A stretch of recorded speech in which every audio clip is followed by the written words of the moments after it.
have asked me, what is special about my perspective as an autistic priest in my book, God Loves the Autistic Mind?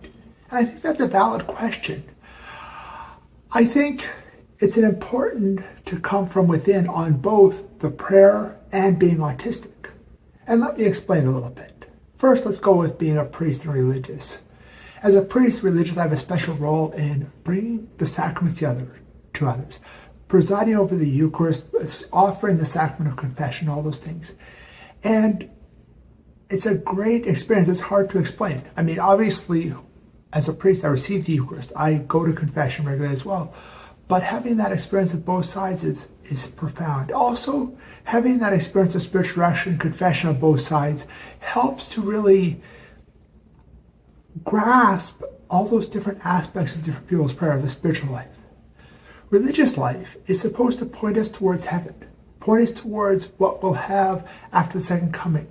We live in poverty, chastity, and obedience. And St. Matthew says in chapter 22, in the resurrection we neither marry nor are given in marriage, but like the angels in heaven. That's what the religious is supposed to be. That's what we're supposed to be, pointing others to heaven. To be a priest or a religious, you usually need to study a whole bunch of spiritual theology. It was kind of the background of prayer, understanding how prayer works on a kind of theological level, which matches with the own practical level. We all have our own prayer. And obviously this is more general prayer, as there isn't a whole lot of books on autistic prayer. But I do think that study is very helpful for understanding prayer in general and helpful for adapting it to situations, like adapting it to autistic people and our prayer. And I think we're all called to be holy, but the priest has a special role of being holy. And in the past, a lot of times people thought, oh, the priest, he just like says the mass and does confession, and it's just like a sacramental vending machine. That's not the vision that the church has. Vatican II specifically says priests have the primary duty of proclaiming the gospel to all. Proclaiming the gospel to all includes autistic people. Priests are called to proclaim the gospel to autistic people. But do we really enculturate the gospel into autistic mindset?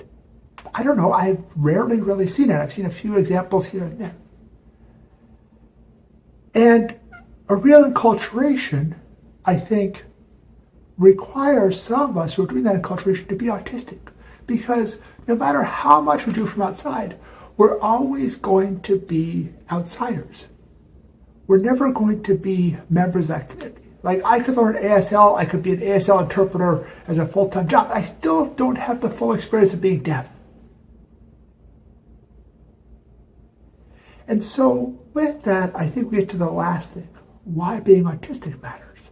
And I think it is that. It's that internal, that ability to enculturate the gospel, to evangelize the other autistics from within, teach others to pray so all of you can go out and evangelize as well.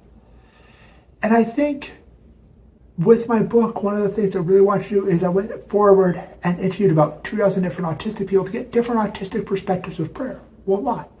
Because there's that old adage, if you've seen one autistic person, you've seen one autistic person. And I figured I didn't want to fall into, if I've described one autistic's prayer, my own, I described one autistic's prayer. And so I went out and got a whole bunch of different testimonies from others to get the different aspects and how prayer affects different autistics slightly differently.